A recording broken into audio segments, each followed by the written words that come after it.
अस्सलाम वालेकुम, सितारों के सफ़र पर खुश आमदीद। आज की वीडियो में हम बात करेंगे कि जनवरी 2026 आपके लिए कैसा रहेगा। हम इस वीडियो में बात करेंगे आपके करियर, आपकी जॉब, आपका बिजनेस, आपके फाइनेंस, आपकी क्रिप्टो और स्टॉक्स के ऊपर, आपकी लव लाइफ, आपके रिलेशनशिप्स, आपकी हेल्थ, आपकी वेलबींग, आपके चैलेंजेस क्या होंगे इस महीने में, अपॉर्चुनिटीज़ आपके लिए कहाँ छुपी हुई हैं, रेमेडीज़ क्या होंगी।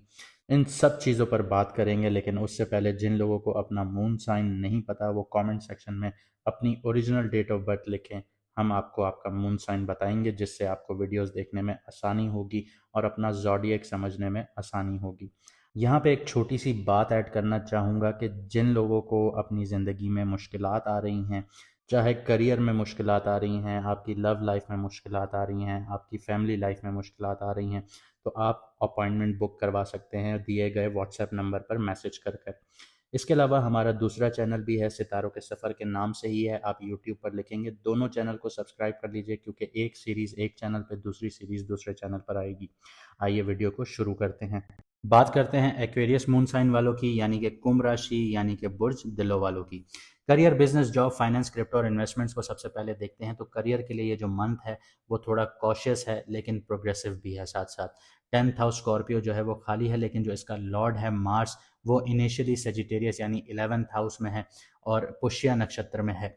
तो यहाँ पे आपको नेटवर्किंग और सोशल सर्किल के थ्रू जो है वो गेन्स और करियर अपॉर्चुनिटीज़ प्रोवाइड करेगा।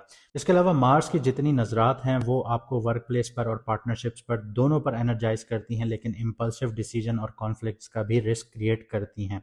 मिड मंथ के बाद मार्स और सन जो है वो कैप्रिकॉन यानी 12th हाउस में आते हैं, जिससे स्ट्रेटेजिक प्लानिंग और आपके कॉन्फिडेंशियल प्रोजेक्ट्स में क्लैरिटी आना शुरू करेगी। मरकरी और वीनस का जो कंजंक्शन है आपके 11th हाउस में, फिर ये 12th हाउस में जाएगा, तो इससे कम्युनिकेशन और निगोसिएशन स्ट्रांग रहना शुरू हो जाएंगी।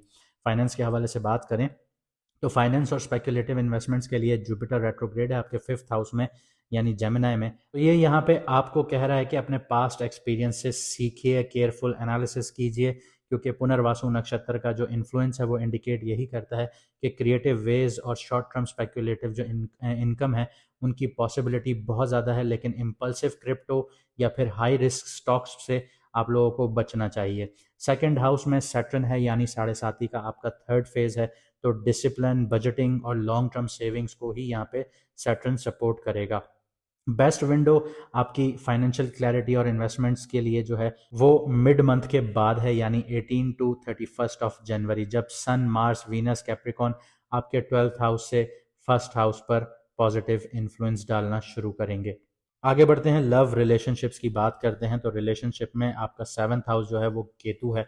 कार्मिक क्लैरिटी और इमोशनल डिस्टेंस क्रिएट कर सकता है यहाँ पे। स्पेशली मैरिड या कमिटेड एक्वेरियस के लिए ये चीज़ें बहुत ज़्यादा होना शुरू होंगी।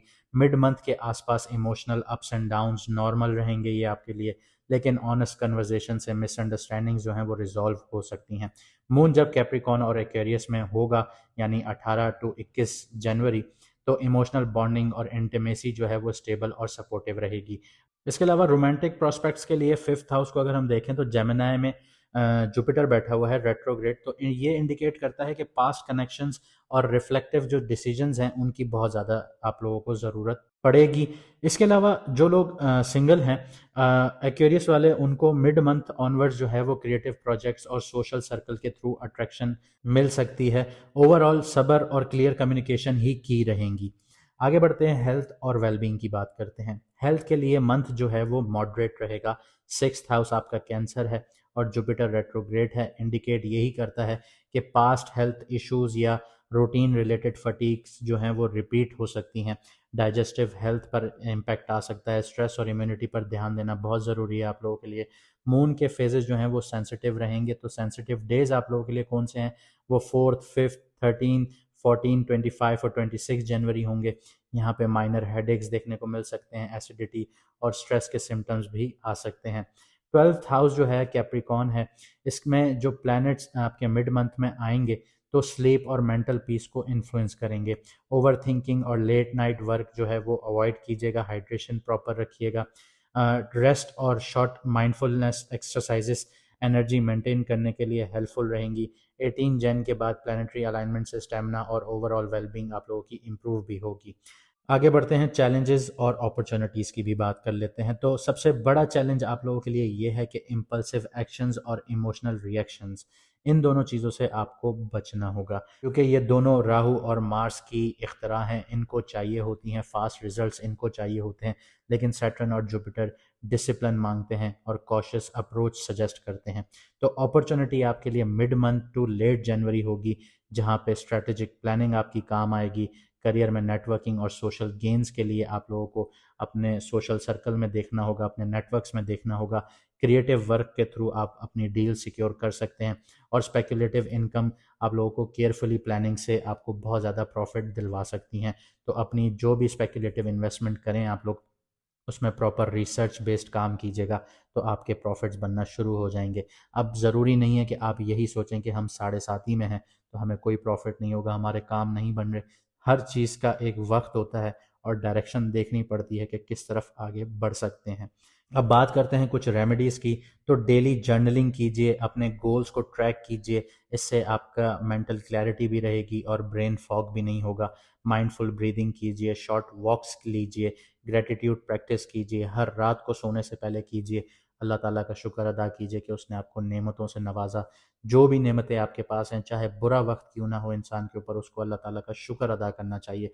जब आप शुक्र अदा करते हैं तो आपका मालिक भी आपसे खुश होता है, और वो यही कहता है कि मेरा बंदा जो है वो मेरी इस चीज़ पर भी सब्र कर गया, तो मैं इसको क्यों ना नवाजूं, तो वो आपको और ज़्यादा नवाजेगा।